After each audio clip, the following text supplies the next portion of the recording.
Hi అండి, అందరికీ నమస్తే. వెల్కమ్ టు వీ కుక్స్ 17 అండి. ఇవాల్టి రెసిపీలో మాన్సూన్ రెసిపీ బండి మీద దొరికే ఆకుకూర బోండాల్ని చూపించబోతున్నాను. చాలా టేస్టీగా ఉంటాయండి.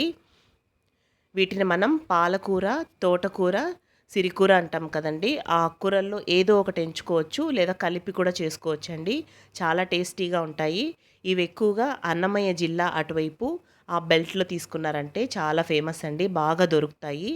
ఇప్పుడైతే కొంచెం గోబీ మంచూరి బండ్లు, పానీపూరి బండ్లు ఎక్కువ అవడం వల్ల కొంచెం వీటి ప్రాముఖ్యత తగ్గింది, కానీ ఒక 10 ఇయర్స్ బ్యాక్ చాలా చాలా ఫేమస్ అండి. చాలా టేస్టీగా ఉంటాయి. ఇంకా ఆలస్యం చేయకుండా రెసిపీలోకి వెళ్ళిపోతాం. ఇక్కడ నేను 2 ఆకుకూరలు తీసుకుంటున్నాను. తోటకూర, సిరికూర తీసుకున్నానండి.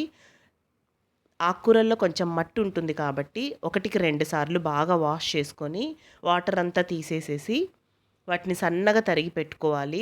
ఆకుకూర బోండాల్లో ఎప్పుడు ఉల్లిపాయ ముక్కల్ని తక్కువగా తీసుకుంటారు. సన్నగా తరిగిన పచ్చిమిరపకాయలు పెట్టుకోవాలి.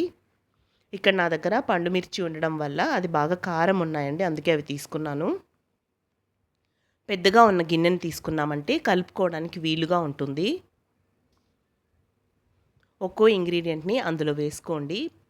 పచ్చిమిర్చి ముక్కలు, ఉల్లిపాయ ముక్కలు, సన్నగా తరిగిన ఆకుకూర. పాలకూరతో కూడా చాలా బాగుంటుందండి.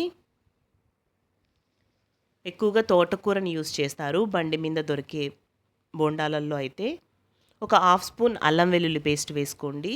ఉప్పు కూడా వేసుకొని, ఉప్పు వేయడం వల్ల ఆకుకూరల్లో నుంచి వాటర్ వస్తుంది కదా, కాబట్టి మొదటగా ఈ స్టెప్ ఫాలో అవ్వండి. ఒకసారి బాగా మొత్తం కలిసేలాగా కలుపుకోండి.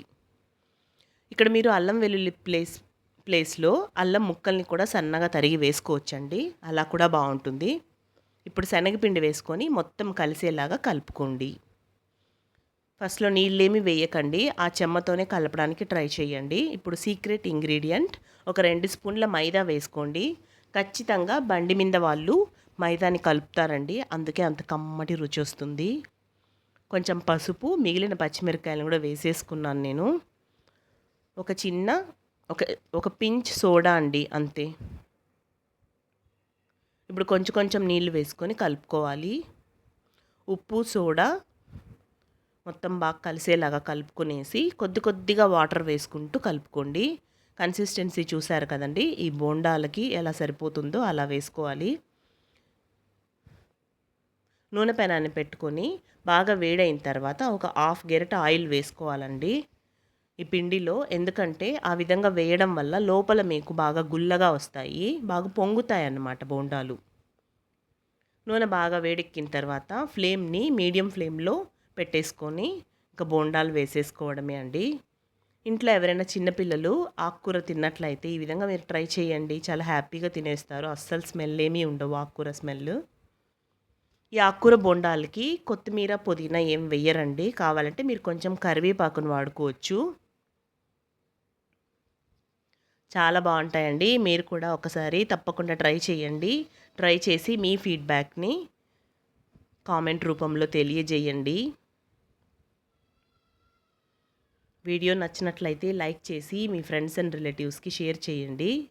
అదేవిధంగా మీకు ఎన్ని బోండాలు కావాలో కొన్ని కొన్నిగా బ్యాచ్ల వైజ్ వేసుకొని మీడియం టు లో ఫ్లేమ్లో పెట్టుకొని కాల్ చేసుకోవడమే అండి. సింపుల్గా ఉన్నా కూడా చాలా టేస్టీగా ఉంటాయండి. ఇప్పుడు వర్షాకాలం కదా, అందరికీ ఈవినింగ్ అయ్యేసరికి ఏదో ఒకటి వేడిగా తినాలనిపిస్తూ ఉంటుంది. ఎక్కువగా కాకపోయినా కొన్నిగా చేసుకొని టేస్టీగా ఈ విధంగా చేసేసుకోవచ్చండి. చాలా బాగుంటాయి, తప్పకుండా ఒకసారి మీరు ట్రై చేయండి. అంతే అండి ఇవాల్టి వీడియో.